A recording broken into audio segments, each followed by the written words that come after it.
Mind Matter podcast, where we talk about how what you consume, from food to drugs and ideas, influences who you become. I'm your host, Nick Jikomis, and I have a background in academic science, independent research, and writing, and I'm the creator of the Mind Matter podcast and Substack page. I got a PhD in neuroscience from Harvard University, where I studied the neurobiology of feeding behavior, and before that, I studied evolutionary genetics at the University of Wisconsin-Madison. On normal episodes of the podcast, I talk mainly with scientists, academics, and other experts about topics that interest me as a biologist, ranging from neuroscience to metabolism, evolution, animal behavior, and the effects of drug, food, and biotechnology. This episode is part of a special sub-series where I talk to independent scholars who are often not affiliated with major institutions like universities, but who I believe have interesting perspectives. These conversations are often more multidisciplinary in nature, connecting my areas of scientific interest with subjects spanning social psychology, culture, religion, history, and the rise and fall of civilizations, areas which may sometimes be more taboo, controversial, or outside the Overton window of popular discourse. These episodes are available in full to paid subscribers on the Mind and Matter Substack page or my YouTube channel. If you're hearing this version, you are a paid subscriber, and I thank you for your support. With that, I hope you enjoy the conversation. Thank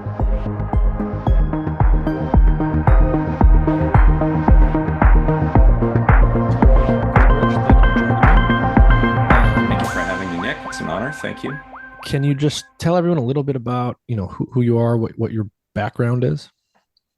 So my background is I was a guy who had absolutely no interest in anything to do with diets. I grew up with a mother who was overweight, who went through Weight Watchers, and I watched her weight yo-yo over the years. And I came to the conclusion that the whole diet thing was kind of baloney. And I figured that if I followed the expert advice, which was mainly the dietary guidelines, that I would be just fine. I was a real science nerd as a kid. When I had to study for the AP Bio class, I just read the textbook the night before the final exam, and that was all I needed to do. And I, aced it. I had a real fascination with biology. So I knew enough about evolutionary history never to really buy into the saturated fat is bad mantra, just because I understood the biology and the history of it. But that said, if you're in the modern food environment, unless you go out of your way to eat a lot of saturated fat, you don't eat a lot of saturated fat. So can you actually getting... Can you actually expand on that a little bit? What do you mean you knew about the evolutionary history and what that meant for saturated fat consumption? Well, I knew that humans evolved eating a lot of animal fat, right, and dairy fat, and that these were consistent and widespread parts of human diets all over the world. So I found it just unlikely, without knowing anything about the biochemistry of the epidemiology. It just struck me as something that was, it didn't make sense, right? Why would we eat something for so long that was bad for us? Yeah, there's actually, I think, a very important lesson lurking in what you just said, which is you can actually make, I don't even want to say educated guesses. You can sort of know things that are very likely or very unlikely to be true about your own body by understanding the evolutionary history of our species, even if you don't know very much about the mechanistic details by which certain processes operate. Yeah, you can definitely. You can also make some horrible mistakes. Yeah. So anyway, I professionally, I've self-taught in technology and finance, and found myself first a trader at a hedge fund, and then ultimately the chief technology officer of a hedge fund, and in charge of all their risk systems and accounting systems and a lot of other stuff. But then I started getting these various different, at the time, seemingly unrelated illnesses. And ultimately I was able, through revisiting my aversion to diet and doing a little bit of research, figuring out that if I changed my diet in a more evolutionarily consistent manner, that all of my illnesses went away, including things that it never would have occurred to me were related to diet. Do you mind sharing what some of those issues were? Well, sure. I had a history of allergies in my family. I had was susceptible to sunburn. I mean, you're looking at me. That won't come as a surprise to you. Blonde and blue eyes for the podcast listeners out there. Um, I started getting these intestinal problems. I was hospitalized a couple of times because I was vomiting blood. Hmm. Um, and they weren't able to figure out what was going on with that.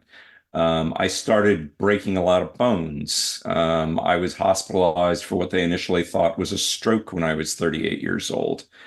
Um, I got acute diverticulitis when I was 40 years old and was hospitalized a number of times for that and ultimately had to have a colon resection. And a lot of it, I gained the classic gained a pound a year, after my 20s, which I thought was just normal. Yeah, yeah. Um, and a lot of this stuff was just stuff that I attributed to aging. And then when I actually, you know, fixed my diet and kind of better looking than smart, as they say, the first intervention that I tried was cutting seed oils out of my diet. Mhm. And everything else that I learned followed from that. Why was that? Why was it the first intervention? How did you happen upon that as a potential strategy?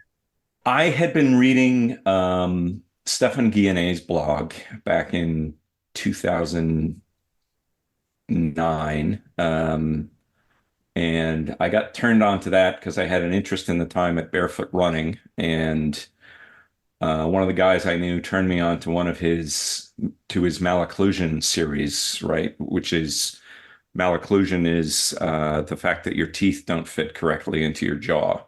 And this is again something that I thought was genetic. I had bad teeth. My mother had bad teeth. My grandmother had bad teeth. Must be genetic. And Stefan's posts were definitive in convincing me that it was clearly the result of a bad diet. Hmm. Um, and that opened up my mind to the fact that diet could have a huge impact on your health because one of the banes of my existence is seeing the dentist, which I did a lot of as a kid. I had 8 teeth pulled out and some number of cavities, which I long ago lost count of. Plus, I had a dentist who was a smoker, so his fingers tasted like cigarette butts. It was disgusting.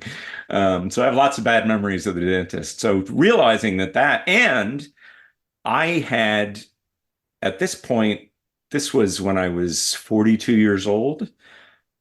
I had cut sugar out of my diet when I was 18 or 19 because of a dentist who told me that if I Hmm. didn't want to see the dentist anymore, all I had to do was stop eating sugar. So I did. And he was right.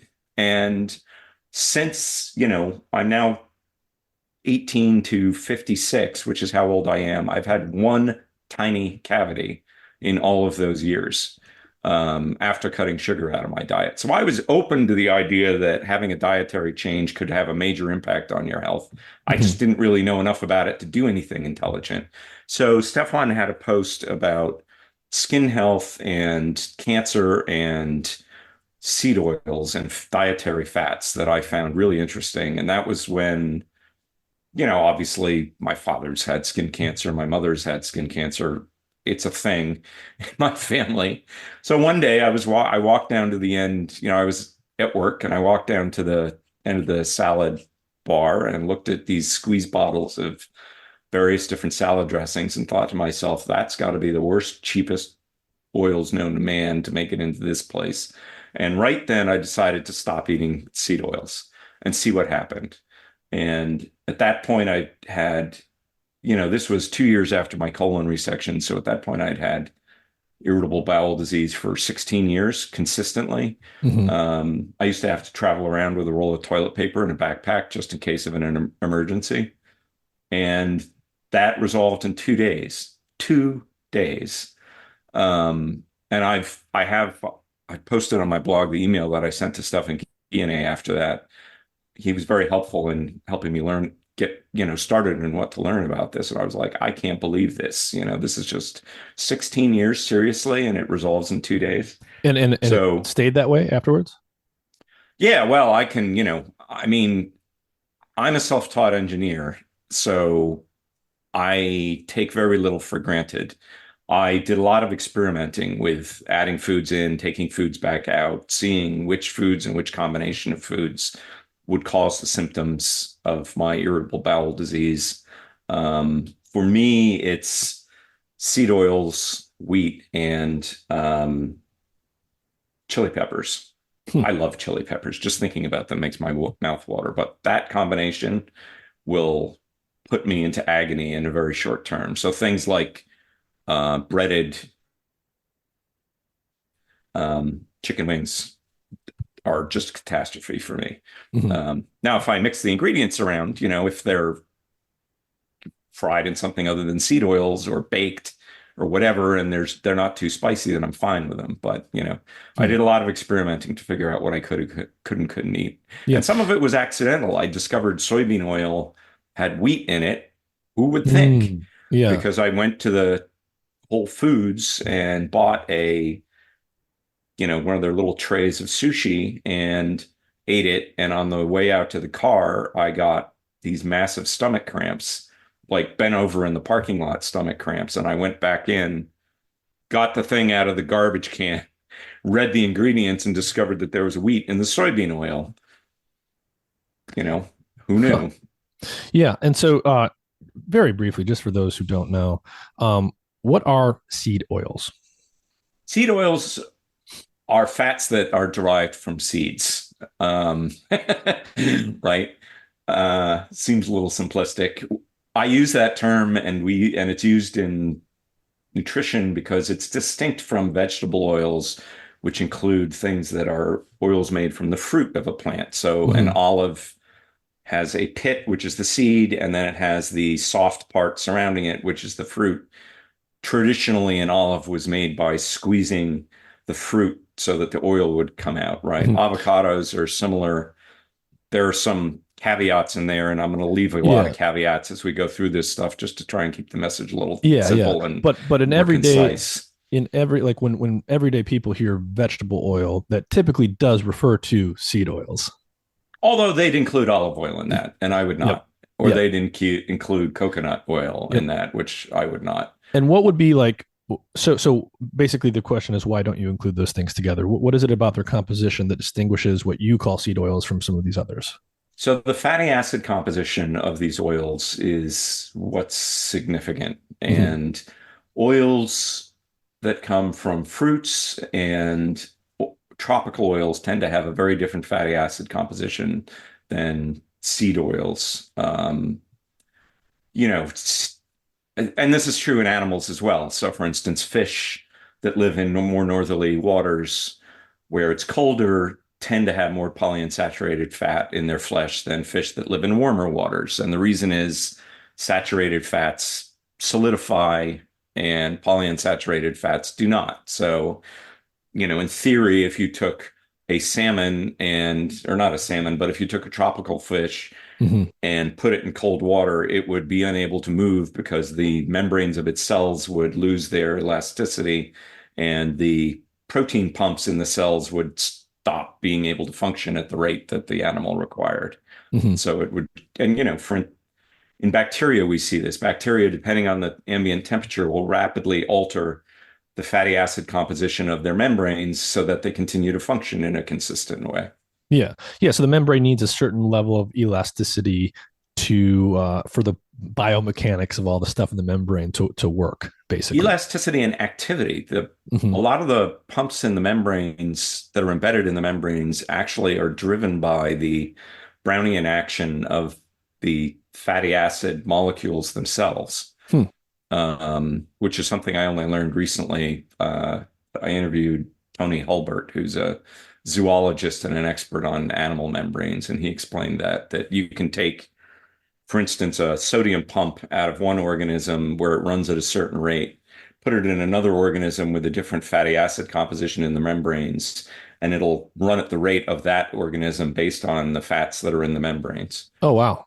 Interesting. And so polyunsaturated fats, these are fatty acids with multiple double bonds, hence the name polyunsaturated. Um, these are in all sorts of foods. Seed oils are a big example. How All would it, foods, yeah, essentially all I mean, foods. yeah, the vast majority. How would a typical mainstream American physician trained at an American university or, a member of the American Heart Association, how would they talk about polyunsaturated fats and human health today? Oh, they would tell you that they're great for you. Because what would be the reasoning there? And the reasoning, well, specifically the AH, the American Heart Association, came up with a hypothesis back in the 1950s. Well, let me rephrase that. They observed that if you fed people or animals omega-6 fatty acids, that it would drive their cholesterol down. And they had a hypothesis that cholesterol is what drove heart disease, which had just become a major problem in the United States. And their idea was that if you took increasing amounts of omega-6 fats, this would lower your cholesterol and thereby lower your rates of heart disease, right? That message has been consistently promulgated by the American Heart Association and by the medical establishment ever since the late 1950s. Okay, so the basic idea is serum cholesterol levels are bad if they get too high because we Right. think that's what's primarily driving cardiovascular disease. Eating polyunsaturated fats will bring those numbers down. It does, in fact, do that. And therefore, eating them is good and heart healthy. And that's why you see things like the American Heart Association Heart Healthy check mark on so many Corn boxes of oil. foods that have Yeah, polyunsaturated fats. that's right. That's right. And the problem with that messaging is that the American Heart Association went to great effort to try and prove experimentally that that was the case. Now, I mean, you have to understand that they're prescribing this as a drug, right? I mean, we now have refined fish oil products that are prescribed as drugs by physicians to prevent cardiovascular disease. The American Heart Association, starting in the late 1950s, and some of the fellows associated with it tried to demonstrate that this change would prove beneficial for cardiovascular disease, and they were unable to do so. Um, all the longer term attempts, all of their attempts except for one, showed that consuming more seed oils resulted in higher levels of cardiovascular disease. The one that was neutral was too short term to show any effect at all. So unfortunately, they never came around and said, okay, we tried this and it didn't work. They kind of changed their message to say, okay, well, polyunsaturated fats in general are good for you. And by that, they included omega-3 fats in fish oil, right? Which is true. Unfortunately, that's not what people eat. The Mm-hmm. average American eats a 20 to 30 to 1 ratio of omega-6 to Mm-hmm. omega-3 fats. And that's just a natural consequence of the fact that seed oils and other processed foods contain primarily omega-6 fats because, for Right. reasons maybe we can get into, but I don't think we need to. It's just economical for them to do it. Those are the mass-produced oils that make all these foods so cheap. It's part Yeah, of why they're they're so cheap. plentiful. They're Yeah. cheap fats. That's exactly right. And that's why they got into the food supply in the first place, Yeah. just because they were cheap, not because anybody thought there was any health benefit to them, Mm-hmm. Yeah. which So is fair enough. I sure, mean, we're sure. all in favor of less expensive food. So Yeah. It's just because assuming it's healthful. people like a good deal, so naturally they're going to buy the things that are cheaper. Right. And it's certainly a convenient story if the economically cheap ingredient is also quote unquote heart healthy. And Right. it's not difficult to imagine why some of those narratives congealed. Right. Right. So then, so now we're in a position where, contrary to what the American Heart Association will say, that the only demonstrated path to cardiovascular disease in the literature is via oxidized omega-6 fats. Polyunsaturated fats in general are very susceptible to oxidation because of the double bonds you mentioned before, which means an oxygen atom can get in there and break the fat apart. And some of these oxidized fats, and I don't know how much detail you want to get into on that front, are extremely toxic, and damage all manner of things in the body, other lipids, proteins, DNA. You know, it can Is be it fair? quite a mess. Yeah. I mean, yeah, I do want to get into this in some detail. So just to get people prepared for some of that, like if we just think of this on a very basic level, everyone understands basically that antioxidants are generally thought of as good things because oxidation is bad. And so Right. basically reactive oxygen species are formed and they can damage things in the body. So it's basically a way to damage stuff in your body. And antioxidants would be things that sort of absorb those free radicals and prevent them from damaging things. They block the oxidative process in some way. Either they protect against it or they stop it from propagating. Because much like, if you put a match to a pool of gasoline, you wouldn't expect that little flame to sit in one corner. It's going to spread throughout the gasoline. Well, your body can suffer a similar process where one oxidized fat can oxidize the adjacent fat, can oxidize the adjacent fat, and you wind up with this self-propagating reaction that will continue until it's either runs out of fuel or is blocked by antioxidants. So if the degree of unsaturation of a fat increases the number of points on which it can be oxidized, that means that the more polyunsaturated fats in the body, the larger the total supply of points that can be oxidized. You're basically, that's right. That would be like the fuel source to the fire. So if you light a flame, the more points that can be oxidized, the more this chain reaction could spread. Right. Exactly right. And so what are some of these I guess one thing I want to ask, there's a number of places I want to go here. So we got 2 hours. Yeah, we got 2 hours. Let's start out by going with so people are consuming a lot of omega-6 fatty acids today. You mentioned that the average American is somewhere between a 20 and 30 to 1 ratio of omega-6 to omega-3s. But let's just keep in mind right now, people are consuming a lot of these polyunsaturated fats. Right. Let's say that you change your diet.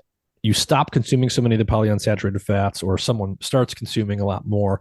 How quickly will the fatty acid composition of your membranes and your body fat and things like that actually change from the diet? Does it start happening right away? Does it take a long time for those changes to actually incorporate throughout the body? It happens very quickly, but it depends on the turnover of fats in the tissue and also the turnover of cells in a tissue, right? So, for instance, skin cells, we lose skin cells continuously. The average life of a skin cell, I think, is days. So fatty acids in your skin can turn over fairly quickly. I noticed a difference in weeks when I fixed my diet by removing seed oils. Red blood cells famously have a life of about 3 to 4 months. And some tissues, like depressingly, cartilage I've actually seen the half-life of cartilage being from 200 to 400 years. Oh, wow. In your body. So yes, you are not ever going to see your cartilage entirely turn over. So, which indicates that this can potentially be a very serious issue because it can affect tissues. And for instance, your heart is able to repair itself to some degree, but not entirely. Your brain is able to repair itself to some degree, but not entirely. So if we see damage to these tissues, it's potentially irreparable. They talk a lot about, in the literature, irreparable protein damage as a result of these processes, which I always find pretty depressing, but it's not quite as bad as they say. At least that's what my experience indicates to me. So if the average American is getting a lot of omega-6s today, 20 to 30, roughly 20 to 30 to 1 ratio of omega-6s to omega-3s, and just a lot of polyunsaturated fat overall. A lot of this is just unknowing consumption. It's just in everything. It's hard to avoid unless you actively try to avoid it. And some of it's knowingly consumed because of the It's heart narrative, healthy. right, around this heart Yeah. healthy narrative. Um, how has the fatty acid profile of the human diet changed over time? People today versus people 50 or 100 years ago versus people 100,000 years ago. Well, 100,000 years ago, we have speculation. Mm-hmm. The data, the recorded data, starts in 1909 in the United States, which is when they started keeping track of these sorts of things. Mm-hmm. Um, and since then, the level of omega-6 has gone from, they think, 2 to 8% on average. Some people have a lot higher levels of omega-6 in the diet. So that's fourfold. The entire American diet has seen a huge shift. Well, the entire world diet, we should say, has seen a huge shift over the last 100 years from being primarily based on animal fats as the fat source to primarily based on vegetable fats as the fat source. And that's, again, as we mentioned, primarily been the result of economics. Um, there's been what's called a nutrition transition in a lot of countries as they go from poor subsistence agriculture societies to wealthier industrial societies. There's a consistent change in diet that happens from high carbohydrate, low protein, low fat to higher protein, higher fat, and lower carbohydrate. And traditionally, in like the 1800s or prior, those fats would have come from animal sources. In the 20th century, they started primarily coming from vegetable sources. Yeah, and it really did take off, in the 20th century. If you look at the Yeah, data, I did an episode with Oren Davinsky, who has a nice paper looking at how the composition of the food supply has changed since basically the late 1800s. And one of the most striking changes is this transition away from animal fats to plant fats, driven largely by industrial seed oil production, right, right. which translates to much higher polyunsaturated fat consumption at the expense of saturated fat consumption. That's correct. Oh, and it's interesting because also when you look at that data, typically what you see is a big decline in saturated fats over the 20th century, and then a concomitant increase in polyunsaturated and monounsaturated fats, because that's typically what the fats that are in vegetable oils. Mm-hmm. Um, And if and we the just monounsaturated fats are an important part of this story. Yeah, yeah. And if we just extrapolate backwards in time and then compare that to what we can surmise ancient hunter gatherers would have been eating, given what we think we know about their diet, and also by comparing it to what extant hunter gatherers eat, it just sort of generally paints this picture of, okay, ancestrally, for most of human history, the fatty acid profile of the human diet for most people in most places was very different than it is today, or what it became starting in certainly by the early 1900s. Yeah, it would have had a lot more omega-3 fats in it, and we can talk about why that is, and a lot fewer omega-6 fats. Close to its thought balance of 1 to 1. And so let's And talk about reminder, we're at 30 to 1 or 20 to 1, so that's a big difference from 1 to 1. yeah, that's basically, I mean, it's basically novel. At no point in human history would it likely have been anywhere close to what it is today, and started to become, roughly 100 years ago. Correct, correct. I mean, seed oil consumption started in ancient India. It's thought around 5,000 years ago is the first evidence we have for domestication. And what's interesting is shortly after that, we see the first evidence of what we now call chronic diseases or diseases of civilization. So they seem to go hand in hand. Yeah. Let's talk a little bit about the omega 6s versus the omega 3s before discussing oxidation in more detail. So you've got a couple major types of polyunsaturated fatty acids, the omega 3 fatty acids, the omega 6 fatty acids. What are some of the key similarities and differences between them? Well, as we mentioned, they tend to have. I mean, I find the easiest way to understand the different types of fats is to start with a saturated fat, right? It is saturated with hydrogen atoms, right? Every opportunity for a hydrogen atom to attach itself to this backbone structure of carbons has been taken up, right? Saturated with hydrogen. Monounsaturated means it's missing a hydrogen. Polyunsaturated means it's missing more than one hydrogen, right? Um, so, monounsaturated fats are oleic acid, commonly the one that's in the Olive oil. olive oil, thank you. And the polyunsaturated fats come from animal and plant sources. The plant sources tend to be short chain, right? So only 18 atoms, 18 carbon atoms. The animal sources tend to be longer than that. And as they get longer, they tend to have more and more polyunsaturated bonds, or more and more double bonds, missing more and more hydrogen atoms. And this makes them progressively more fragile, right? So looking at omega-6 and omega-3, the more bonds it has, the more likely it is to oxidize, because the more opportunities there is for an oxygen to come in and break that molecule apart. But what's fascinating if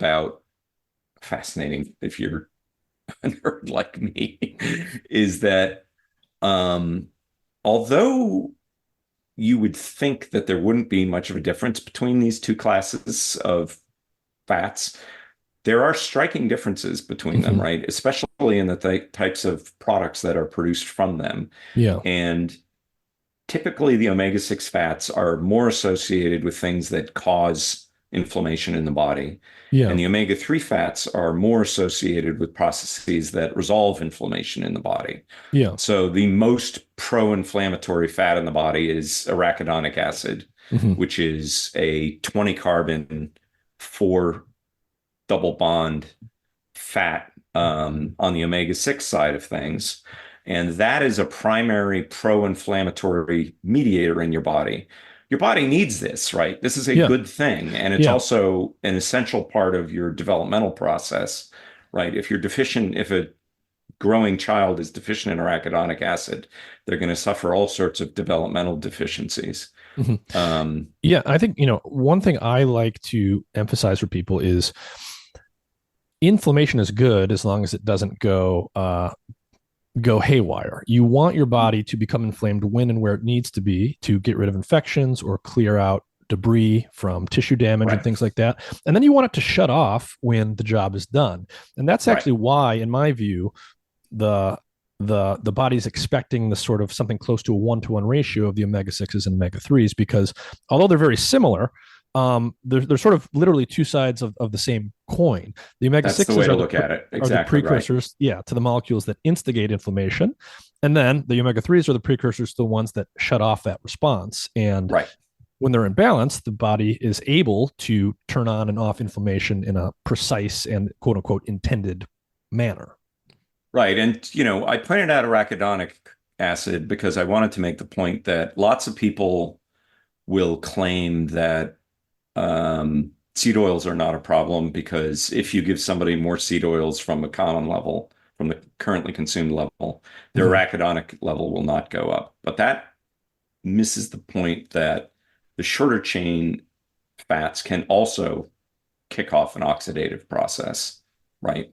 And that can happen independently of, arachidonic is stored throughout your body so that when you have a need for inflammation, because as you said, it's a beneficial process, you need inflammation, right? Drugs like steroids, for instance, that block the arachidonic acid cascade are very helpful if you have too much inflammation. But one of the side effects is that you tend to get infections and cancer, because it doesn't have your body doesn't have this inflammatory tool that it needs to prevent, infections and cancers. So, but this inflammation can get kicked off even without the use of arachidonic acid in the body. Simple, the short chain fat that's commonly found in seed oils, linoleic acid, can also oxidize into pro-inflammatory mediators, and can also cause damage through that pathway in the body, regardless of whether or not your body wants that source of inflammation. And is there a clear-cut relationship? Has it been clearly measured that the higher the omega-6 consumption, the higher the omega-6 content of the fatty acid content of the body, and the higher levels of just background chronic inflammation?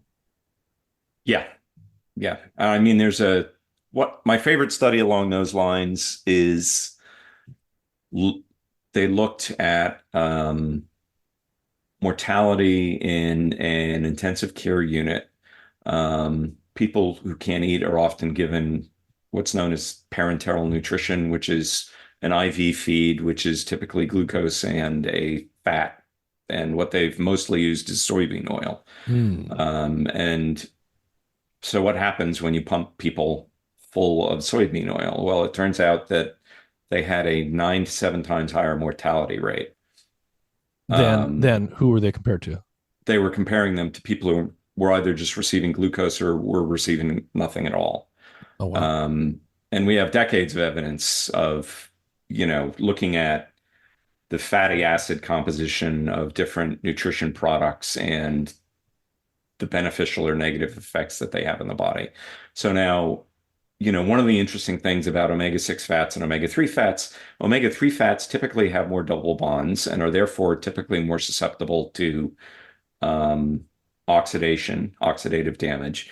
But the things that are produced from the omega-6 fats tend to be much less toxic, or from the omega-3 fats tend to be much less toxic in the body, right? I So see. that's an important factor that's not often considered in evaluating where you ought to be on this spectrum, right? Yeah, yeah, So yeah. if you feed a kid, if you put a kid on one of these soybean oil feeds, they will often get liver failure fairly quickly and die. It'll progress to either they'll need a liver transplant or they'll get liver cancer and they will die in short order. Hmm. If you switch them from an omega-6 fat to an omega-3 fat like fish oil, it will not only can they survive for years on that and be perfectly healthy, but it will, if you give it early enough, cure the liver failure and reverse it. Hmm. And do we know how that failure is? I mean, I would imagine, the natural thinking would be the omega 6s are becoming oxidized. Some of those oxidative byproducts are damaging the liver. Has that been worked out? What the Oh yeah, actual cause? Yeah. absolutely. Absolutely. And I mean, there's a nice demonstration, something that we can um, all relate to. They put people on a fish oil supplement Hmm. since most Americans don't get enough omega-3 fats. And then they exposed their skin to ultraviolet radiation. And they measured the uh, lipid peroxidation that was happening in the skin under UV light.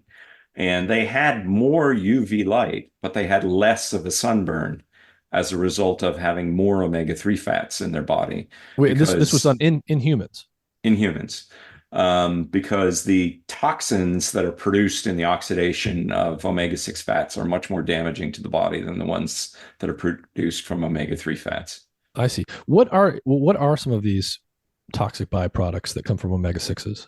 The most studied is called 4-hydroxynonenal. HNE is what it's usually, and that's kind of neat because it has the equivalent omega-3 product is called 4-hydroxyhexanol or HHE, right? So HNE is, for reasons I don't pretend to understand, significantly more toxic in the body than HHE is. And there are literally, there's an unknown number of things that these break down into because Yeah, they are yeah. typically highly reactive and, off. A lot of them are different. For instance, HNE is very difficult to measure because it's so reactive. Generally, what they do is they measure things that it has damaged I see. um, to get an idea of how much of it is in the body because you can't just, you know, Yeah. It's almost like literally like lighting something on fire. Like there's a bunch of stuff right. combusting, it's turning into this, that, and the other, and then damaging things. So the for H&E, the things that are instigating the damage are very ephemeral when they get produced. Exactly right. Exactly right. And that's one that's got a better balance between stability and damage. There are more damaging products, but they're more damaging because they're more reactive, which means they're harder to measure. Mhm. So, okay, so they did this experiment where they exposed people's skin to UV light, And what varied was the omega-3 fatty acid content. The people Right. that had higher omega-3 fatty acid content could basically tolerate more UV light before getting a visible sunburn. That's correct. So And is that just like what? Let's extrapolate this out. What is the implication there, and do we know more well, about that? I mean, an interesting point to make is that your tissues tend to prefer omega-3 fats to omega-6 fats. So if they have the opportunity to incorporate omega-3 fats, they will do that preferentially. So in the skin, if you give it, your body will use it, take it up, distribute it out. And, um, this has effect on vision, on neurological function. And it apparently relates back to the fact that these more polyunsaturated fats are much more active in the membranes, so they produce better function when they're in the membranes. And when they get oxidized, because all of these fats invariably will get oxidized just under use, what they're producing is much less damaging to the body Hmm. than the omega-6 fats. So, in skin, you asked me the question about what are the things, tissue turnover and how long does it take to start seeing an effect? The first thing that I noticed was I became more resistant to sunburn. Interesting. Because so the idea is skin turns over quickly, the cells are dividing on a day-to-day basis. Therefore, if you shift the fatty acid profile of your diet, the skin cells will be some of the first to see a shift in their lipid profile. That's exactly right. That's So exactly right. what did you notice exactly?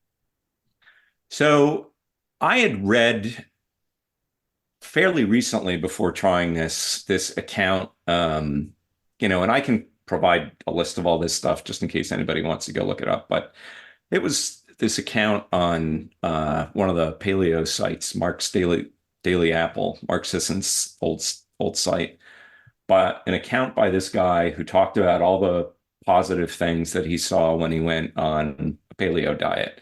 And one of the things that he said was, I became resistant to sunburn. And I was like, That's that's yeah, it does. It ridiculous. sounds ridiculous. Yeah, it sounds ridiculous, right? So, Mhm. okay. I mean, I was extremely susceptible to sunburn. 45 Mhm. minutes in the sun would make me a tomato. Yeah. It was a problem my entire childhood. And, so anyway, so I was out skiing in, I think, April, and it was a sunny day, and I hate sunscreen, so I hardly ever use it. And, I came back that day and I was like, huh, look, I didn't get a sunburn today. That's kind of interesting. And I didn't really think all that much of it. Hmm. Um, So you're the type of person who would normally you go out skiing, it's sunny outside, but then you've also got the snow reflecting a lot of that light back to you, and you would get a like a wintertime sunburn. yeah, I'd get a burn. And so, okay, well, that's interesting, but there's a lot of stuff going on, it doesn't really mean anything. So a couple of weeks, probably a month later, 3 or 4 weeks later, my now ex-wife and I, who was Colombian and had dark skin, went to an event outside in New York City and stood side by side in the sun for 2.5 hours, right? Continuously. Yeah. It was a barefoot running seminar led by this guy, Ted McDonald. So we were out there. Trees hadn't leafed out at this point. There was nowhere to stand. We were outside running up and down the sidewalks and everything.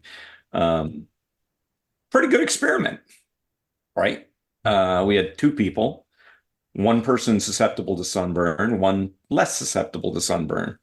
And And she was not. So at this point, you had cut out seed oils almost entirely, and she had not. she had not, right? Um, so when we got home that evening, she looked at me and she said, "Look at me, I got a burn." And I Where was looked, the burn? it was on her face and her neck. Okay. Yeah, the places that were exposed all day. Right, the places that were exposed. And I looked at myself and I said, I didn't get a burn. I was Yeah, and like, yeah, I mean, wait a minute here. you're definitely light skinned. What's your background? What's your like ethnic background? English, Irish, and German. Yeah, so Um, Yeah, exactly. so no olive skin in my Yeah, yeah. ancestry, sadly. Um, so I was like, well, this is, wait a minute. Hmm. Hmm. But this was what Stefan had described in the post. This was the reason Hmm. that I had stopped these things in the Uh-huh. first place. And I Eh, went back and I reread that post by the guy who talked about how his sunburn went away. And I was like, well, this is really interesting. So a yeah. little while, And the idea here isn't that. So let's just assume this is true and reproducible, and we can talk about if that's been done next. But I don't think you're saying that you're immune to sunburn. It's that you can no, tolerate more sunlight before you do get right. sunburned. That's correct. Yes. I am not immune to sunburn. I have posted pictures to Twitter of sunburns that I have gotten. Typically now, I will get a burn if I'm out for a long period of time, right at the beginning of the year before I start getting any sun exposure, and whatever pitiful amount of melanin my body can produce has had the opportunity to appear. Hmm. But also typically, you know, prior that would have happened in 45 minutes or so. Now Yeah. it's 5, 6, 7 hours, right? Yeah. So it's a Um, big difference. And yeah. then later on in the summer, I mean, I've done backpacking trips in the Idaho desert where I'm out for 5 or 6 days and I never get a sunburn, right? Yeah. I will get sensitive at the end of the day, but by that point, I've exposed myself to the sun. I've gotten a bit of a tan, and I can be out for days and, not get a sunburn. I'll get pink the first day, and then I'll start getting a tan. Yeah. And one thing I want to emphasize is something I learned from discussion on a previous episode with a photobiomodulation expert is that um, everyone knows that UV light is the primary driver of sunburn. It does mutate your DNA. It is carcinogenic. Yep. Sunscreen blocks out UV light. It does not block out other wavelengths of light. And the reason that's important is that there's a lot of oxidative damage or stress that can be induced by other wavelengths of light, including in the visible spectrum. So if you put on Right. sunscreen, for example, you are blocking out the UV light, which is good because it's decreasing the amount of DNA damage that your body will take on. But you're actually enabling yourself to go out into the sun for longer, which means you'll get more oxidative stress from the other wavelengths of light that you wouldn't have gotten if you had been out in the sun for a lesser amount of time. And then, sort of, if we match that with all the things that you've just started telling us, if you have a body that's rich in these omega-6 fatty acids, you are sort of increasing how much oxidative damage you'll take on in total. Like the substrate for oxidative stress is maximized in someone who has a lot of omega-6s in their diet. That's correct. And this is specific to blue light, right? Um, Wavelengths up to blue light are sufficient to cause omega-6 fats to oxidize in your body.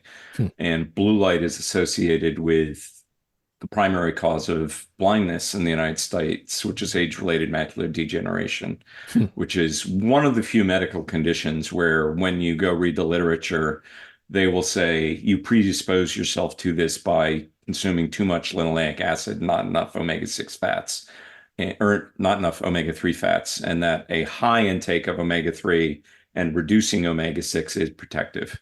Wow. So, yeah, if you put sunscreen on and you're out all day and you're not wearing blue light blocking sunglasses, you are going to be blasting your retina with blue light and oxidizing those fats. Oh wow. And do you know much about the sunglasses and how common it is for them to block out that blue light?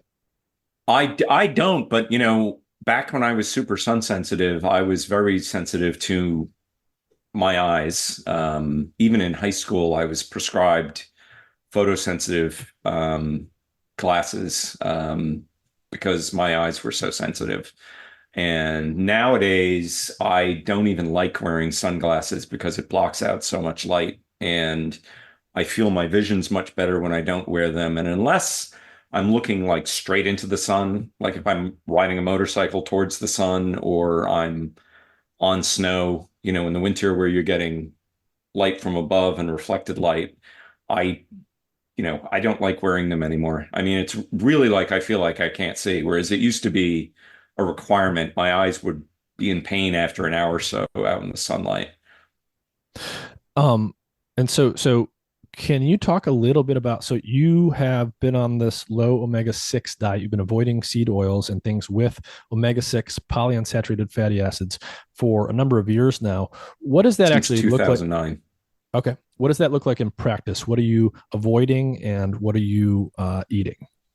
Well, I avoid seed oils, which means salad dressings. That was my real downfall I see. prior to fixing my diet. I had, in my 20s, figured out that fried foods were so bad for me that I couldn't eat them except for occasionally. Especially like deep fried stuff, deep fried breaded stuff. I just couldn't eat that at all. Um, but the salad dressings were a real problem. Most processed foods at this point have had the saturated animal fats replaced with vegetable fats. Yeah.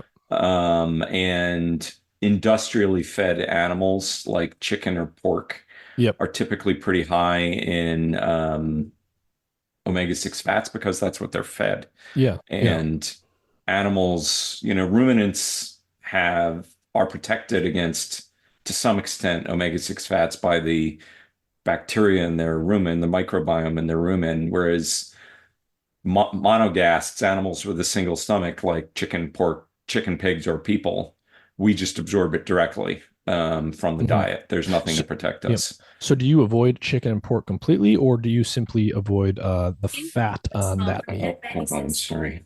Um,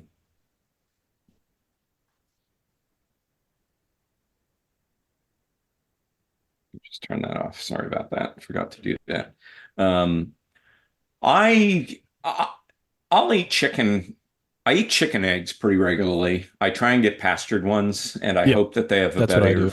fatty acid composition, although I've never seen a measurement of it. There was a study done in Israel where they looked at farm-raised eggs versus conventional eggs, and the conventional eggs pretty quickly raised the level of oxidized fats in the body, whereas the farm-raised eggs didn't. Hmm. Omega-3 eggs, which I haven't seen on the market in quite some time, used to be an option where they were feeding, because chickens are pretty good about, you know, uptake of omega-3 fats and upsizing it into the longer chain fats that we need. Um, virtually never eat um, industrial eggs. I mean, unless I go out to a restaurant. And then, I'll try and ask them to cook it in butter and not cook it in seed oils. Hmm. I make sure I eat a lot of beef, lamb, fish. I love fish. I also love things that a lot of people don't like that makes this a lot easier, like liver and Mm. sardines. Um, so it's, Hmm. And uh, do you know what your omega-6 3 ratio is? Have you gotten that tested? I haven't. I'm not a big, I did a lot of testing when I started doing this, and I kind of figured out what drives things and then stopped worrying about it, right? Once I Yeah. saw Yeah. things go the way that I expected them to, Yeah. I said, okay, well, if I keep the inputs correct, then the outputs should be fine. And, I have enough biomarkers of making mistakes, and it happens to me quickly enough that, I don't really need a longer term test to tell me Yeah. if I'm Yeah. eating too much. Well, just for those listening, like just to give you one data point, I actually just this week got my first lipid full sort of omega fatty acid lipid profile Omega test Quant. back. Yeah, it was the omega quant. Okay. And as someone who's pretty good about thinking about seed oils and things, I'm not going to say I'm not totally neurotic, but I'm fairly neurotic about it. I'm at a 4-to-1, 6-to-3 ratio. Okay. Which is pretty And good. yeah, that's not bad. That's probably a lot better than the average person. But that was my first data point. I didn't know how close to 1-to-1 I was going to be, 10-to-1, 5-to-1, whatever, and I came back at Right. 4-to-1. Yeah, the best I've seen, there's a guy who keeps a database of this, and the best he's ever seen is 1.5 to 1, Hmm. 1.5 to 1. And that was a guy who avoids seed oils diligently and eats a lot of fish and stuff. But what's important to note about this is that, you know, back to the beginning of the conversation, virtually every food that you eat, even foods that you don't think of as fatty, are going to Hmm. contain omega-3 and omega-6 fats, right? Yes. That's perfectly normal. So you don't want to go nuts trying to avoid these things, right? Yeah. You want to, I think, try and avoid concentrated Yeah. sources. Well, speaking of But nuts. but yeah, well, let's but if you are eating things, if you are eating a lot of vegetables and you're eating a lot of non-fatty meats or not, non-industrially raised meats, you can get your omega-3 fat levels up pretty high without taking any omega-3 supplements or eating fish, just Mm, because there seems to be some sort of collateral damage that happens when your omega-6 fat consumption goes up. It brings down your omega-3 levels. hmm. And if you lower your omega-6 fat consumption, your omega-3 fat levels will go up. And I know a physician who is able to get everything in the green on the omega quant test without supplementing or eating fish, just by eating, you know, Cutting out a the just omega by cutting 6. out, just by Yeah. cutting out, which is, I think, back to the evolutionarily expected inputs. Most people didn't live near the ocean and didn't Mm. live in areas where Yeah. they could eat lots of fish, Yeah, that's a right? good point. Even looking at Africa, most of Africa is not on a shoreline, and Africa's a plateau. So it's actually, if you're living in the middle of Africa, you're not going to be able to eat a lot of seafood, especially before the modern era. I mean, Hmm. there's a tiny band of around the perimeter of Africa where people are going to be able to eat a lot of fish. And that's not where we evolved. We evolved in the middle, up on the highlands. So it makes sense that through eating wild game that's going to have a better omega-3 fatty acid balance, you ought to be able to get enough of it to be a human. Hmm. Interesting. So I want to talk a little bit more about oxidation and stuff. So the fatty acids can become oxidized in your body. They can also Right. be oxidized before you put them in their body. Maybe to talk about this, can you start off by just telling the story about how places like McDonald's changed how they fried their fast food, and then get into a discussion about fully oxidized fats that we consume when they're already Yeah. that oxidized? So McDonald's famously used to use beef tallow for their French fries. And apparently they were magnificent. I don't remember that, but whatever. And then in the 1990s, the vegan animal rights group, PETA, and it's some of its related groups, pressured them into switching from tallow to, I think they were using some sort of shortening, which means lots of trans fats, Yep, right? yep. Oops.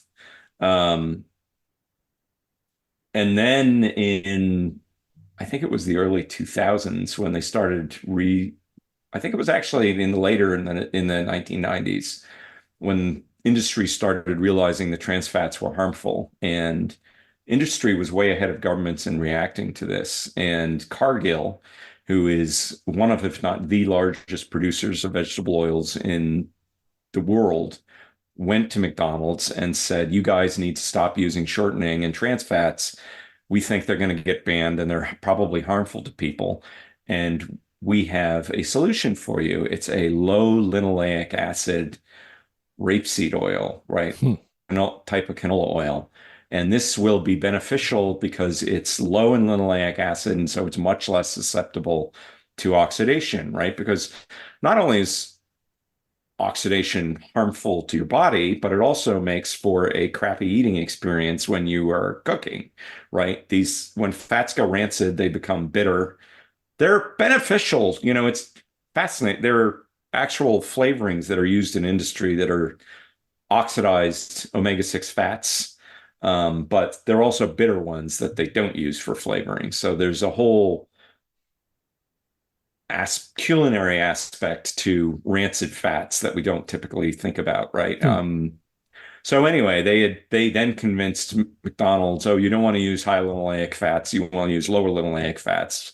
And you can find in the literature papers looking at French fries fried in various different oils, and they track it by typically looking at 4-H&E, and they'll note that, this is a toxic byproduct and it probably has toxic effects when it gets into the human body, and we'd be best to avoid this. So, yeah, kind of a And problem. yeah, so just like basically these omega sixes, just they got into everything over the years. Right. This just being one example. So what sorts of, so when someone eats McDonald's French fries, so basically my understanding is they put the fries into the fryer. It's filled with some kind of seed oil essentially, and they're Right. boiling them in it, and these oils are recycled, so it's like they're used over and over and over again. So they're basically that Right. what they're being boiled in is fully oxidized and filled with presumably things like 4-H&E and all of this other stuff. Yeah. I mean, you can track it when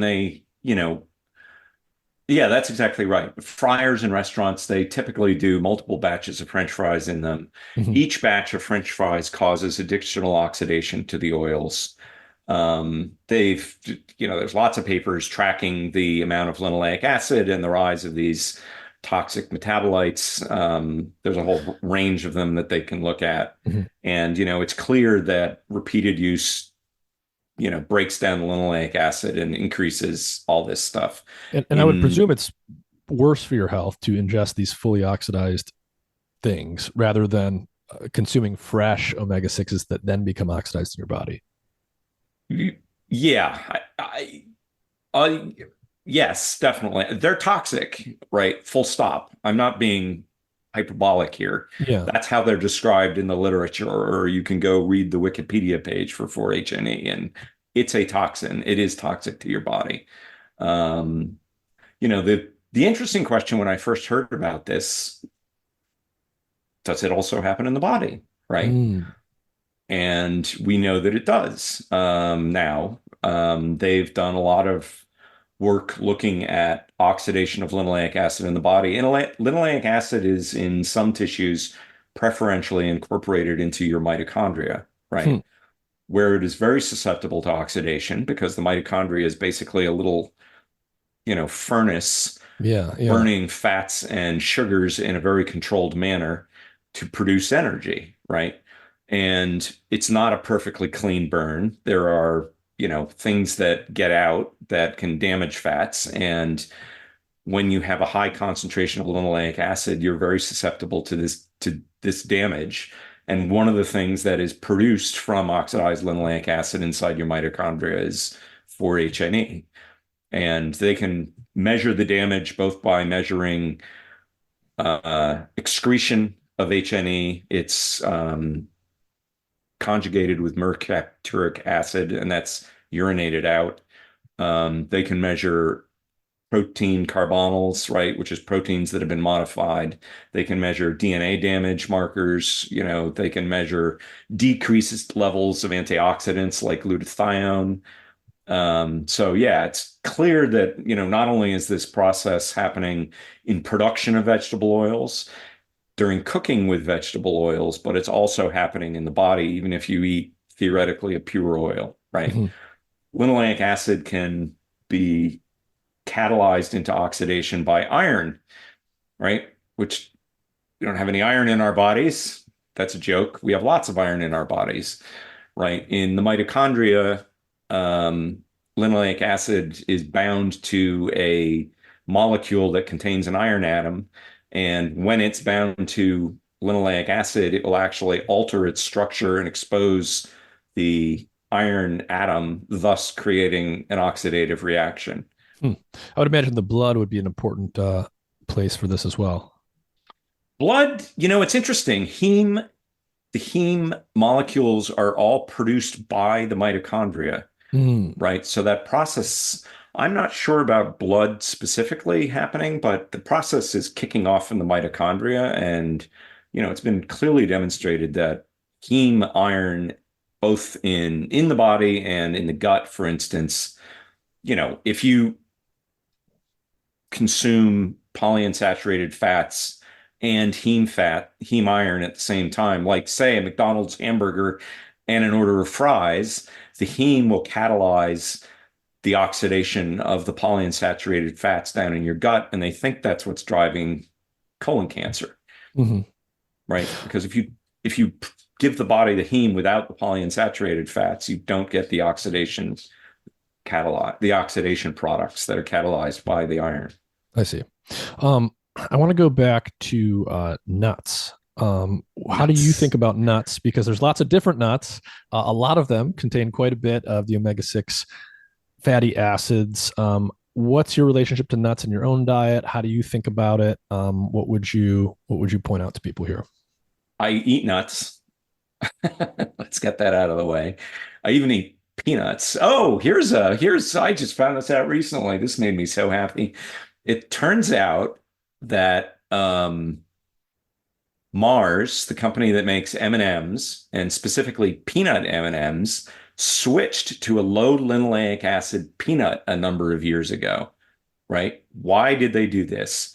It turns out that the shelf life of the low linoleic acid peanut M&M is 10 times that of a normal peanut, which is high in linoleic acid, right? Because it's less susceptible to oxidation, which makes Wow, it go rancid, that which is makes what perfect makes sense. food right. Yeah. So they're not doing it for the health benefit, but they're doing it because their Shelf peanuts will life. sit on the shelf 10 times as long.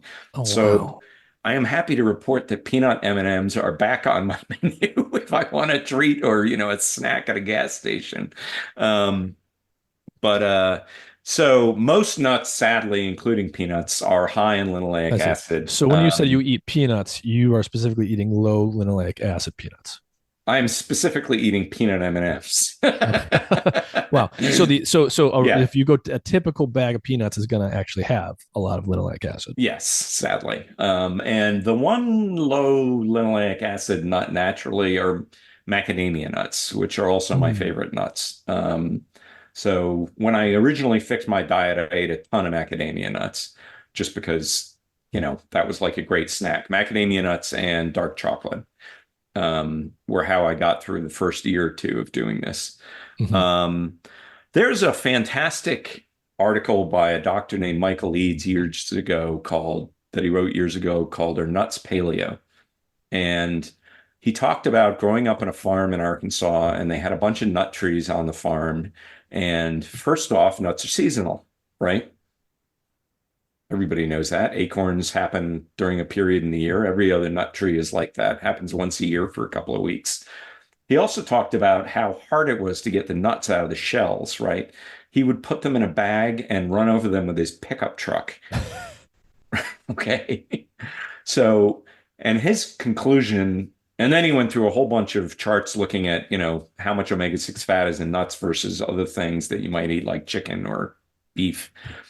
And his conclusion, which I concur, is if you eat nuts like a caveman once in a while, once a year, you're probably going to be fine, right?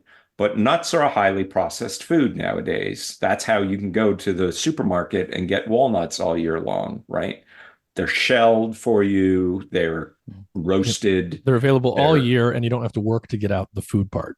bingo. So they're like the classic highly processed food that nobody thinks of as being Yeah, yeah. a highly processed food. Interesting. Okay, So, so when you say you eat nuts, you are specifically eating low linoleic acid nuts. You're not going and or, taking a mixed I'll nut. have some walnuts once in a while Sure, sure. and I won't sweat it, but it's not a Yeah. staple part of my Yeah. diet. But like, I mean, a bag of mixed nuts that I can go get at the grocery store at Costco, that's a classic example of something that has the heart healthy sticker on it that most Yep. physicians probably would say is a great choice. Right. And nuts are very nutritious, don't get me wrong. Yeah. You know, In other respects, yeah.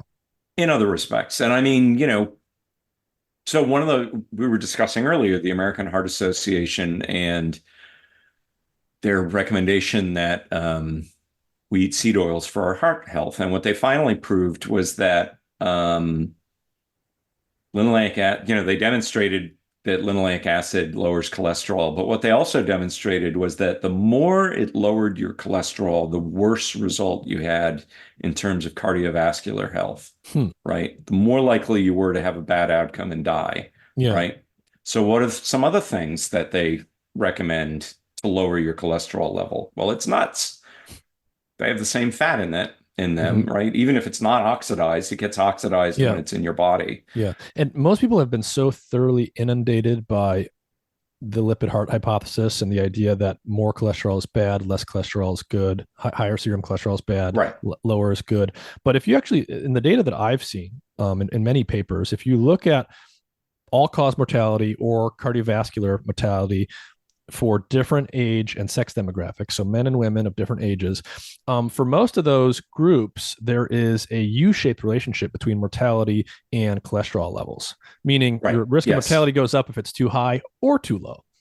Or too low. And Right. the lowest mortality risk tends to be for most of the demographics at a serum cholesterol level that's what most people would think of as being too high. That's correct. Yes, I've seen the same thing. Yeah. And I'll also point out that, people,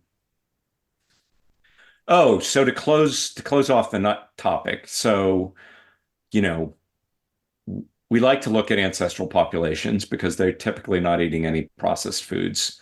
Are there any ancestral populations that eat a lot of nuts? And what do they look like? Hmm. Right.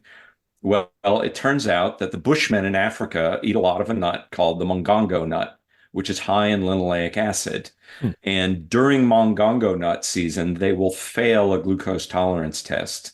And they also tend to have pot bellies. They don't get fat because they don't have enough calories available to them. Yeah, but they get pot bellies and they They they diabetes. they get diabetes basically. So hold on. So when we think about diabetes, hold on, because we normally think about sugar, right? Glucose causes insulin spikes. Fructose is processed in the liver that can also promote insulin resistance. Carbs, especially simple sugars, are what we think of when we think of diabetes and insulin resistance. But you're saying linoleic acid is important here? Yes, that's a good point. If you want to give people insulin resistance experimentally, they do it by injecting soybean oil into their veins, right? When and why does this happen? This was first discovered in 1964 with parenteral nutrition, right? This fat emulsion that's used as parenteral nutrition was invented in 1961. I And see. by 1964, they had figured out that when you give it to people, they would become insulin resistant and hyperglycemic. Okay, so they're giving it to people who So, couldn't eat normally because they're in the right, hospital. They need some right. nutritious sludge pushed right into their bodies, into their GI tract that And happen to contain. they saved a lot of lives by doing that. So let's Yeah, just be clear that that was a yeah, good yeah, innovation. yeah, yeah. And it was also much better than the cottonseed oil that they tried to use. But you're saying Um, that they started noticing that these people would become diabetic at higher rates. right, right. While they were on the infusion, it goes away Hmm. when you stop the How infusion. quickly is it going on and off? It- so, if you take a bunch of the usual guinea pig of the medical school, the college student, the healthy college student, it happens within hours. Really? Um, Within hours. And there Meaning was one their insulin study, sensitivity is shifting. right.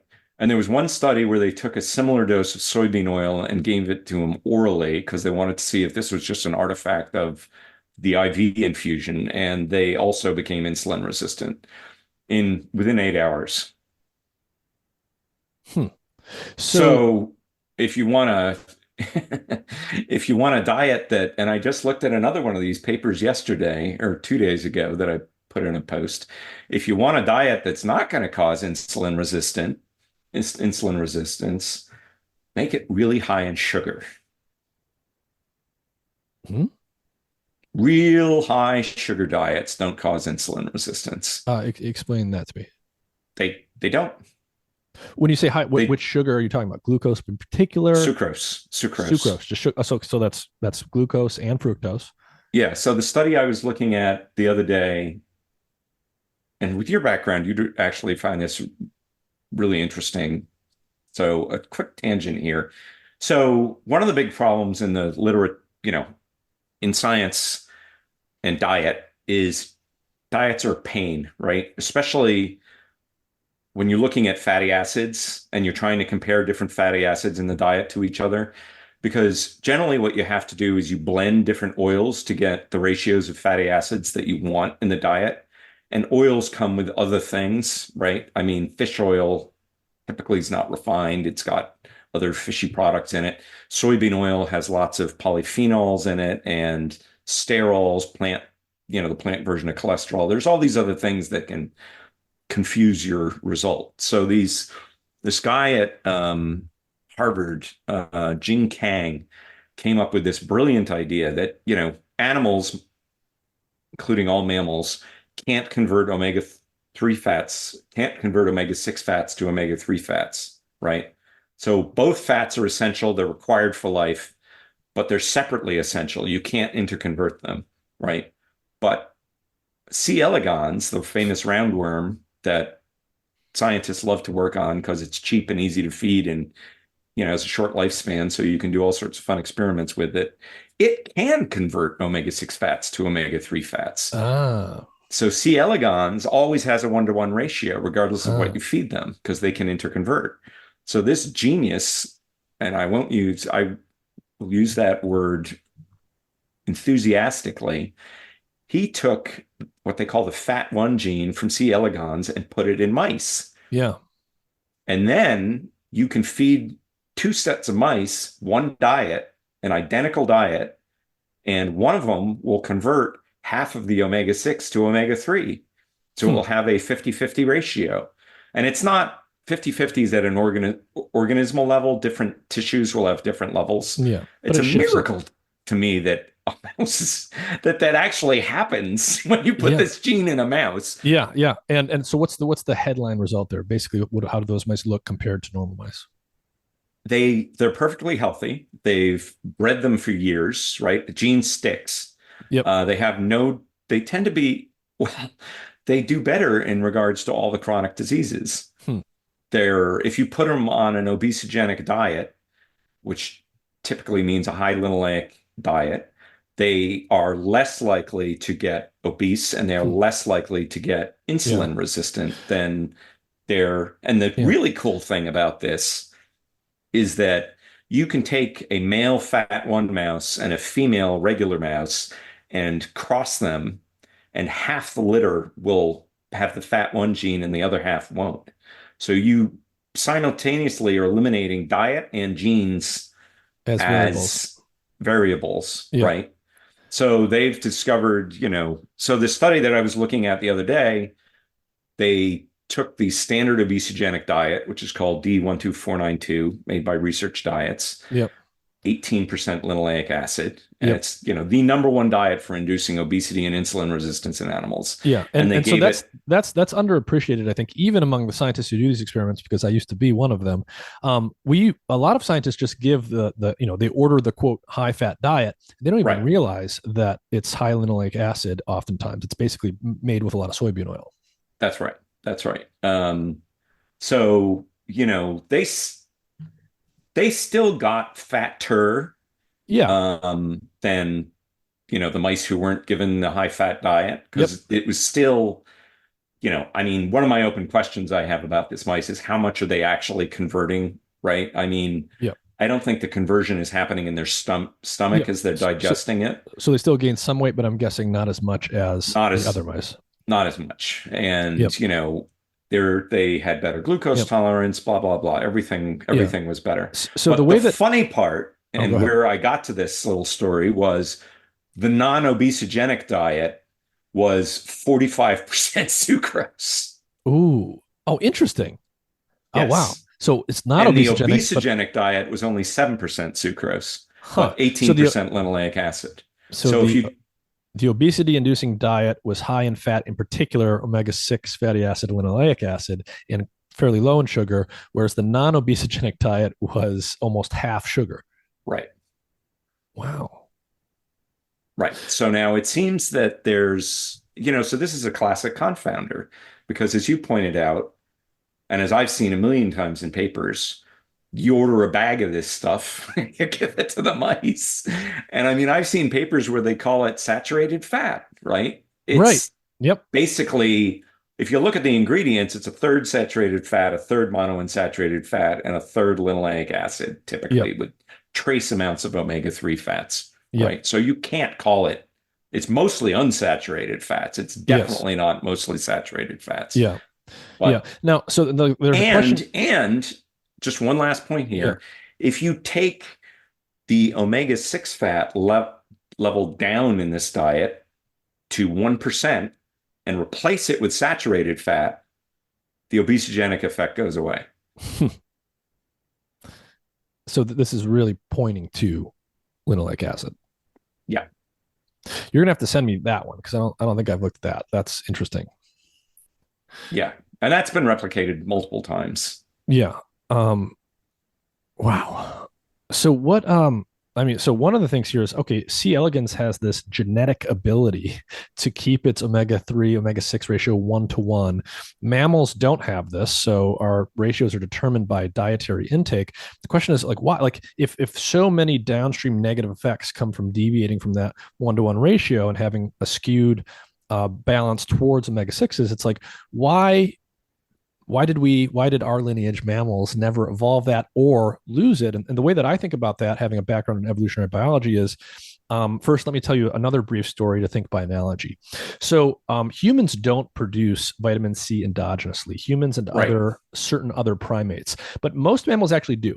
Your cat can survive without eating fruit because its body just makes the vitamin C it needs. And there's a gene that does that. There's an enzyme that makes vitamin C somehow. I forget the details. Most mammals have the endogenous vitamin C production, so they don't have to worry about ingesting vitamin C through diet. Our lineage that led up to us lost that ability. It's like, why on earth why would an organism lose an ability like that that seems so useful? And the answer it has to do with the what's in your environment consistently. Right. The lineage that led to fruit after the answer being bad luck. Yeah. Right. So in the lineage that gave rise to us and other like frugivorous primates, those Frugivorous. Now that's yes. a word you snuck in there. That means we ate a lot of fruit. So yes. it wasn't a problem that we couldn't make vitamin C. Exactly. So the primates that eventually became us were eating so many things with vitamin C that if a mutation happened to render that gene dysfunctional that made vitamin C endogenously, it didn't matter because they were essentially just getting that from the environment. And so things are enabled to be lost in evolution in that way. And I wonder, I'm speculating here, I don't know if this is the case. I wonder if something like that happened at some point in animal evolution where the omega-6-3 content of the world around us and the foods that mammals were eating was such that, it didn't deviate that much. It didn't skew that much. And so maybe that ability was lost at some point. Well, it's interesting. When I talked to Tony Hulbert, he calls omega-3 fats, he calls them leaf fats, and omega-6 fats, he calls seed fats. Because in a plants can make both of them. Yeah. But they tend to have the omega-3 fats in their leaves and the omega-6 fats in their seeds. Yeah. And I asked him why that might be, and he couldn't really answer. But when I look through the literature, I regularly come over papers about the toxicity of linoleic acid in a plant context. I wonder if this relates back to our sunscreen conversation. Even though plants, it could well. Yes, that it's producing more toxic things under UV light and visible light than omega-3 fats. And therefore, why is it getting segregated into the seeds though? I mean, there's potential, anyways, seeds, you do see so that anyway, the segregation is happening in plants, right? Yeah. Which we all depend on. All animals depend on plants for everything that we get, essentially. But you would be getting a balance, right? Until the modern era when you could start refining seeds. If you look at most traditional diets, people eat leaves, they eat seeds when they're in season. They're eating animals that are eating the same thing. They're never going to get too. I mean, I've seen the evolutionary ratio from like 1-to-1 to 3-to-1 omega-6 to omega-3. You never really get outside of that range. And people seem to do fine. Like you're 4-to-1. I wouldn't, or 4.5-to-1, you said. I think it was 4.1-to-1.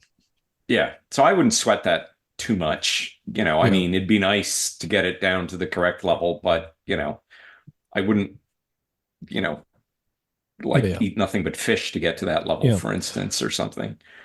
So how I just want to ask some just very general questions. So, given your trajectory as an individual independent scholar and the little experiments you've done in your own life with your diet, based on your reading of the literature and what you've found over the years and how you've found it, and comparing all that to what's the average person is going to get their information not from reading the literature, not from doing the types of things that someone like you did. They're going to just be listening to their doctor. They're going to be looking for the American Heart Association recommendations. They're going to be following the mainstream guidelines. What's your general view on why those guidelines and that mainstream information seem to deviate so much from what people like you find and what certain researchers doing scientific work seem to find? That's a very hard question. Um, I've, I mean, there's certainly, now we're getting into psychology, Yeah. Yeah. psychiatry, and Let me try and human rephrase that nature. in maybe a simpler way. How do you individually, how do you determine who to listen to and who not to listen to? I check facts. I'm anal about fact checking things. Even people I like, when they tell me things, I go, really? Interesting. And it's something that I learned when I was learning technology.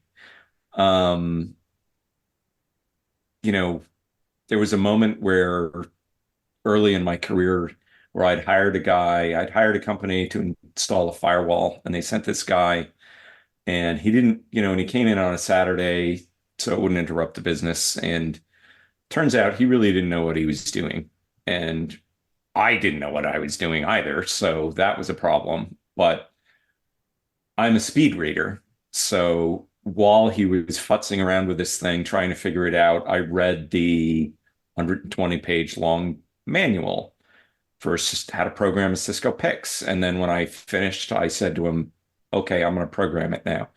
And I did the installation and programmed it. And, that was the end of that. So that was a good lesson that you really need to not trust people. You need to be able to, and you can't always do this. It can drive you bananas, but you need to be able to do that. And you have to recognize, back to the question you asked about physicians, looking specifically at the AHA. When the AHA in the 1950s and 60s started recommending that people do this, one of the founders of the AHA was this guy, Paul Dudley White. And his comment was, he was one of the first cardiologists in the country. And when he was in medical school, nobody got heart disease and nobody ate seed oils knowingly, right? It wasn't on the market. And his comment to them was, well, if these are essential for protection from heart disease, then why did nobody eat them when nobody had heart disease in this country? Right? They are institutionally so into this that it would just be incredibly damaging to their credibility if they turned around and said, oh, we've been wrong for the last 70 years. And Lord knows how many people have gotten heart attacks because of our bad advice and because of us ignoring the research that we did to show that this was beneficial, right? And I think, unfortunately, you know, that's a tough line to sell to people. People like their doctors, they respect their doctors, and they want to think that their doctors have their best interests in mind and are immune to all the human failures that we're all subject to, right? Whether you're a scientist or a doctor or a priest or anybody else. Um, Fortunately, and I don't know what your views are on the COVID stuff, but it's since become more and more clear that there was a lot of malfeasance during that period. And I think people are recognizing that they shouldn't have, that they, how should we say this, should be more skeptical about the advice that they're getting than they would have been prior to that. Mm-hmm. Right. And Yeah, I'll yeah, also point out that, I mean, practically speaking, if you cut back on your seed oil intake, you're not going to do yourself any harm. yeah, yeah. What so one question I have, one thing I've been thinking about is when you look at the diet world, broadly speaking, that ranges from people who are sort of in the science, doing the science, or directly connected to it, like you, reading the literature, to the average person who just has opinions they form about the diet that they've embraced. You often find that people have an almost religious devotion to whatever diet group they've attached themselves to. Whether it's vegans, whether it's, some people talk about seed oil crusaders, some people talk about, people get really into whatever the diet is that they attach themselves to, it Seed oil seems. zealot is the term I prefer. Seed oil zealot.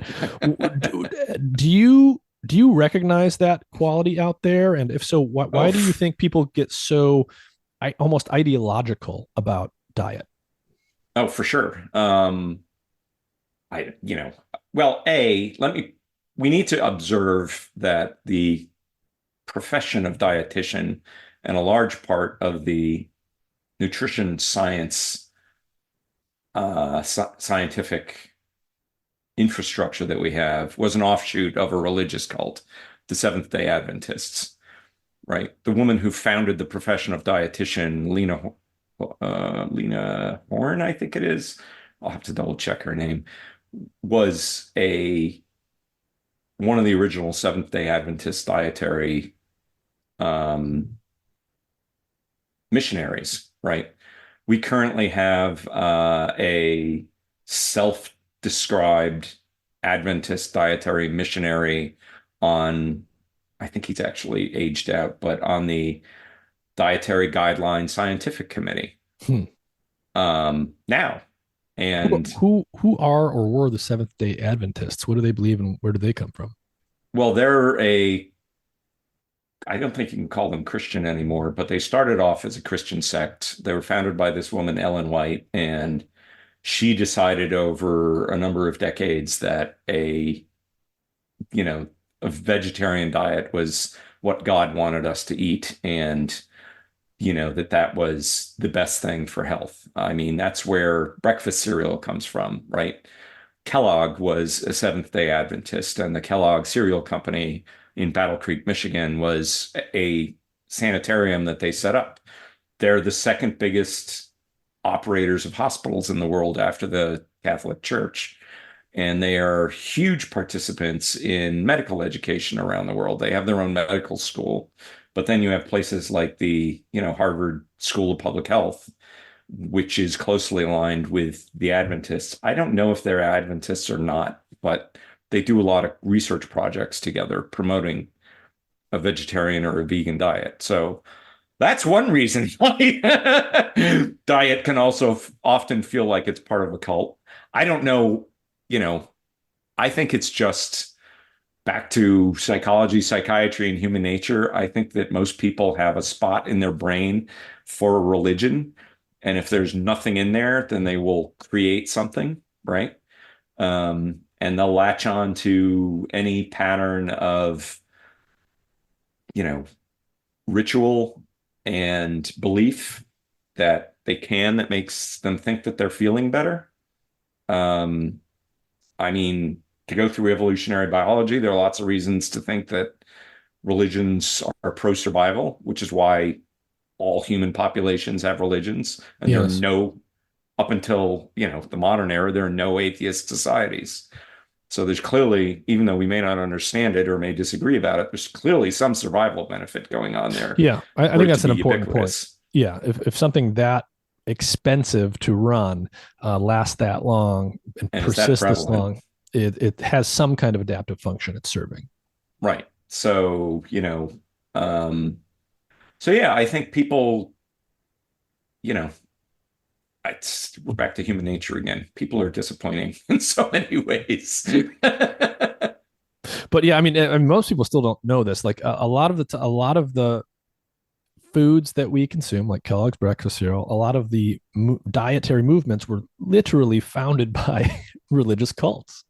Right, right, right, And they're very influential. This is not fringe, right? This is like, right. you mentioned how influential they are in operating hospitals. And, Kellogg's is not some small company in the woods of Michigan. It's everywhere. Yeah. And we have, this guy, on the Dietary Guidelines Committee, who is a self-described, um, and I can't remember his name right now. I'll send it to you so you can. He wrote a paper bragging about the impact that the Adventist Church has had on world diet, right? And I mean, you know, and it affects. There was a physician down in Australia, Gary Fettke, who was threatened with having his medical license taken away for, and I quote, inappropriately curing diabetes. And the people who were behind this was the Adventist Church in Australia. How did he inappropriately cure diabetes? Low carb diet.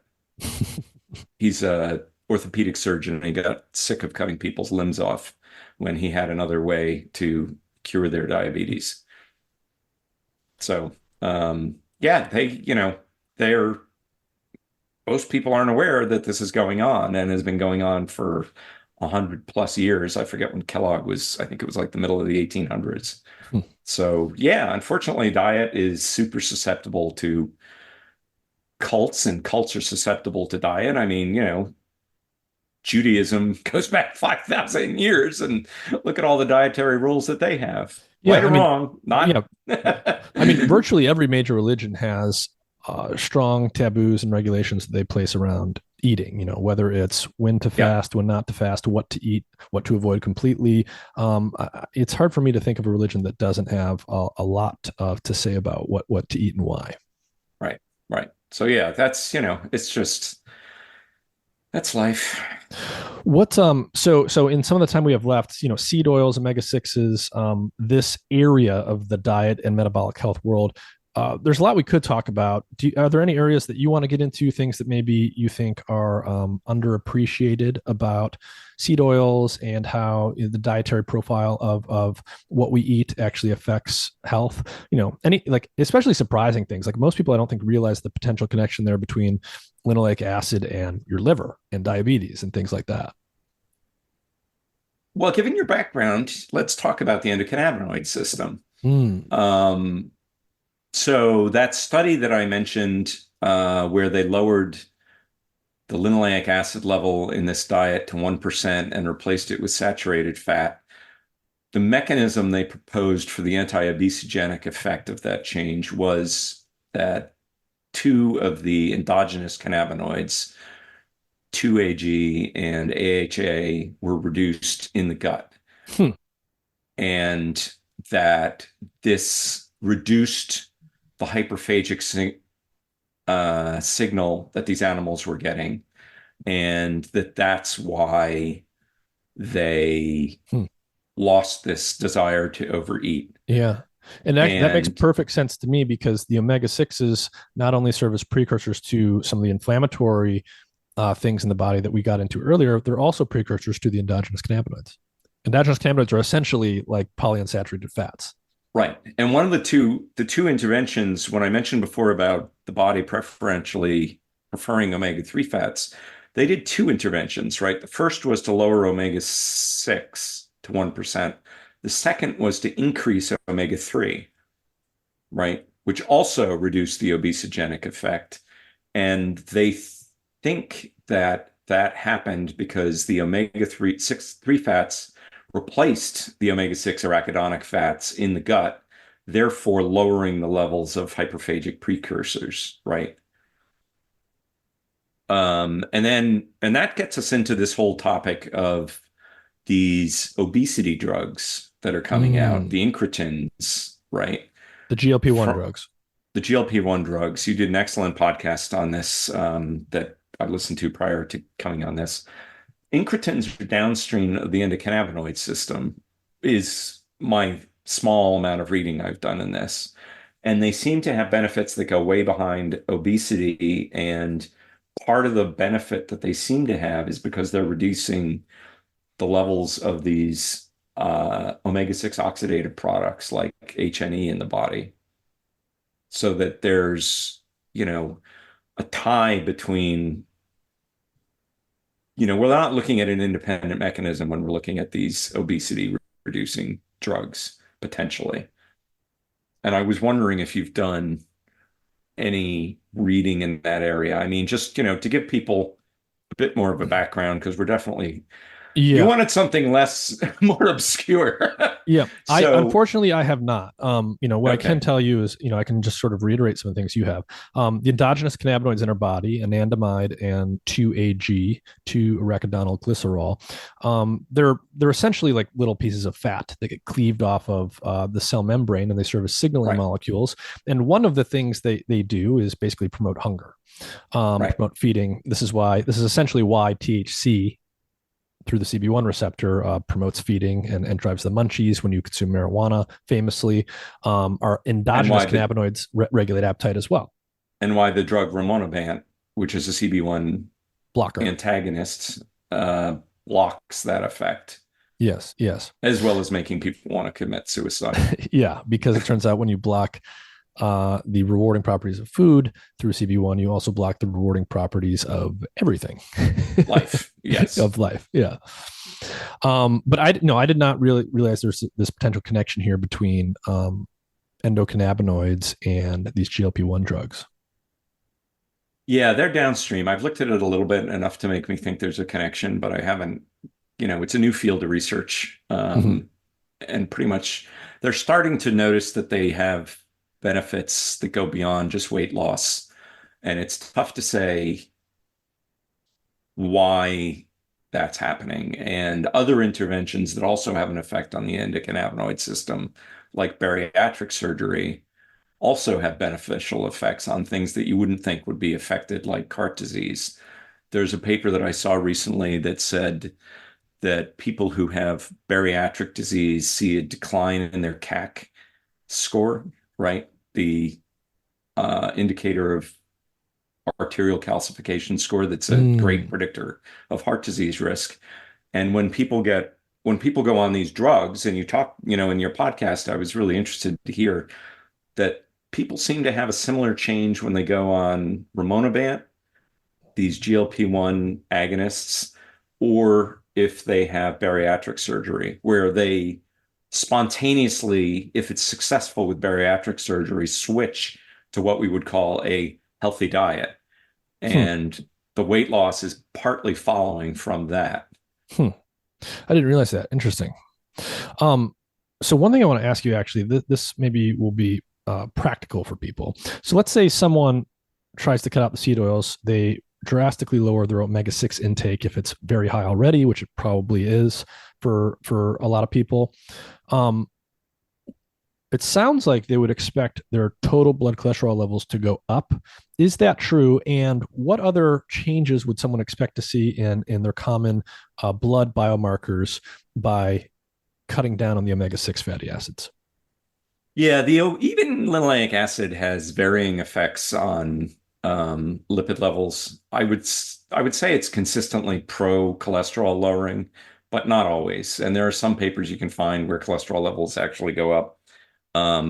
After I switched to, I didn't really get any testing done on any of this stuff until after I'd switched, but I had my father around, and my father and my cholesterol levels were in a couple of points of each other.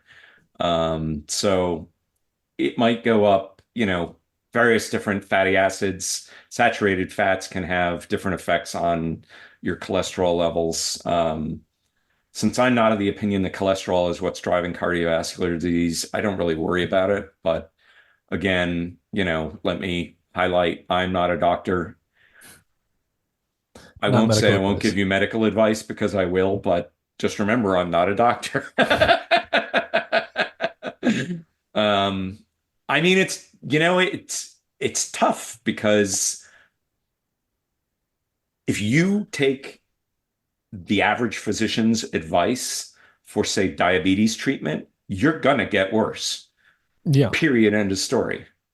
So I would be doing you a disservice if I told you to follow your doctor's advice if you're a diabetic. Yeah. I have people in my family, type 2 diabetes, who've had it for over a decade. And in over 10 years, not a single of multiple physicians they saw even mentioned a continuous glucose monitor Or a low carb diet, or a low probably. carb diet, not once, Right. which Whereas is when totally insane. I got involved in my father's healthcare at the end of his life, and he was at the point where he was looking at a diabetic foot ulcer and a possible amputation. And the doctor said to me, you know, well, we don't really have any way to treat him at this level of HbA1c, which was 6.4%. Technically, 6.5% is diabetic. He didn't even know he was diabetic, which he was. And I told the doctor, don't worry about the diabetes. That's easy. And 2 months later, he had a normal HbA1c level, Mhm. right? I Yeah. mean, so the whole I'm not a doctor thing, be a skeptic, especially be a skeptic of your physician and recognize that there are some things that they just, chronic diseases, they're horrible at. They're great at like setting bones. And if you're getting in a car accident, by all means. But they're Yeah. terrible at chronic disease. Well, I mean, based on some of our earlier discussion too around liver stuff, fatty liver disease, it sounds like if you cut out soybean oil and other sources of omega sixes, that you could see improvements in your liver in terms of insulin sensitivity, in terms of fatty liver. Do you think that's likely, or that's been clearly demonstrated? Three different human studies show that body weight, insulin resistance, and fatty liver. And I mean, fatty liver, non-alcoholic fatty liver disease, this is dumb, right? Because this wasn't even really a disease before 1980. It's new, right? And we know how to give it to people because we do it in hospitals every day with soybean oil. Mm-hmm. What's the most commonly consumed fat in the United States? Soybean oil. Why do we have 30% of people and 8% of non-obese children have fatty liver disease? Maybe it's the soybean oil. I don't know. Call me crazy. It's worth a shot. Um, well, Tucker, this has been great. This is part of, I think, a new little mini podcast series I'm doing. I want to start talking to more people who aren't, necessarily Outside the ivory tower. who are outside the ivory tower, because there is a lot to learn there, but you should, like you said, you should be skeptical of everyone inside and outside of the ivory tower. Right. Be skeptical of the people who are not doctors, and also be skeptical of the people that are doctors. Well, it's the essence. Skepticism is the essence of science. Yeah. Any final thoughts you want to leave people with? Anything you want to reiterate from our discussion today? I just, I'd like to make it was crazy how much better my health got. I mean, it was like visible, it was fast. Everybody in the office noticed and started asking me what I was doing differently. I mean, it was really shocking how fast I was able to change my health. And, we talked earlier about sunburn and a bunch of these other things.